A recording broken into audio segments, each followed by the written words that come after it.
TKO Boxing with Sherry Abbasi, powered by PG Sports, and I'm joined by Mr. Ellis Zorro. Ellis, we're out here in Riyadh, Saudi Arabia, for the biggest stack card of the year. Obviously yourself, you've got a massive opportunity, goes far to say the biggest opportunity of your boxing career and your life as of yet, challenging for the Ring Magazine Cruiserweight title. Of course, the IBF is on the line. We've already spoken about what happened there. How much of an opportunity is this for you, and how much are you looking forward to it? Oh, it's just been a great event. Like, the whole week's been massive. Like you said, not the biggest event of the year, but probably the biggest event in history. We've not had these names come together. Every fight here could really be main event, to be honest. Like you said, yeah, I'm challenging for the Ring Magazine against Jai Opetaia. It's going to be a difficult fight. He's a great fighter, but I'm looking forward to it, and I'm really excited. Of course, like we already said, the IBF situation, that is what it is. That wasn't really related to you. That was what it was. But you've got a massive opportunity, historically speaking. The Ring Magazine belt is an iconic belt throughout history and holds so much weight. Jai Opetaia is obviously a guy who fought tooth and nail for his opportunities. You're now in that same situation. How do you describe the way you felt when you got the call for this, and did you just bite the hand off straight away when you got the opportunity? Yeah, like I said, just going back to the IBF, it's an unfortunate situation. I feel a little bit sorry for him in that sense that they took it from him. I don't really understand how they justified doing that. But at the same time, you know, he's recognised as not just a Ring Magazine, but a world champion. If I beat him, if I can pull that off, I'll be recognised also as a world champion. In terms of when I found out, yeah, I jumped at it because, like, it being in Saudi, it being on this undercard, do you know what I mean? It's like life-changing. It's going to do a lot for my profile. Financially, it's going to help change my life, and this is why we're doing it, man. I know, like, guys want to build fights, but we're prize fighters, and we fight to put to put food on the table, you know. So yeah, I was never going to say no.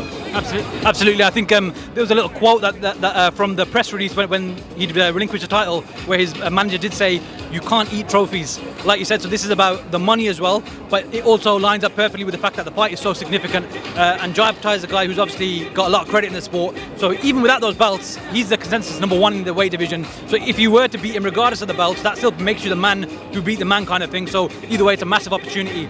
Outside of maybe how it's been so far this fight week, what are you expecting the actual event to deliver itself on the day with a stacked card like this?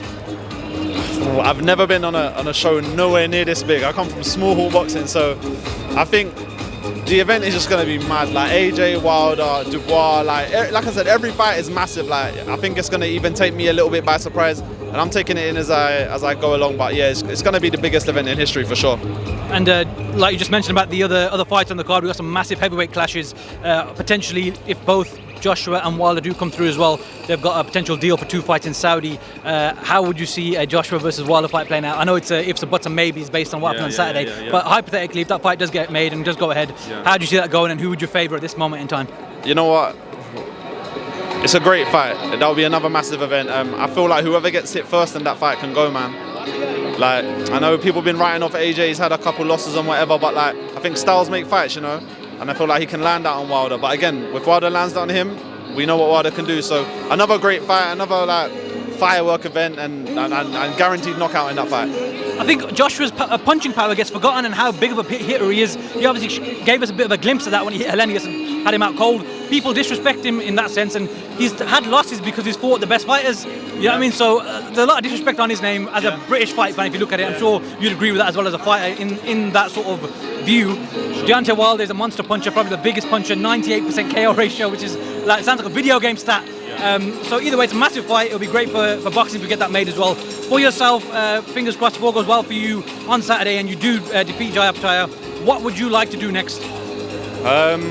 Give him a rematch, because, you know, like, he's given me this opportunity.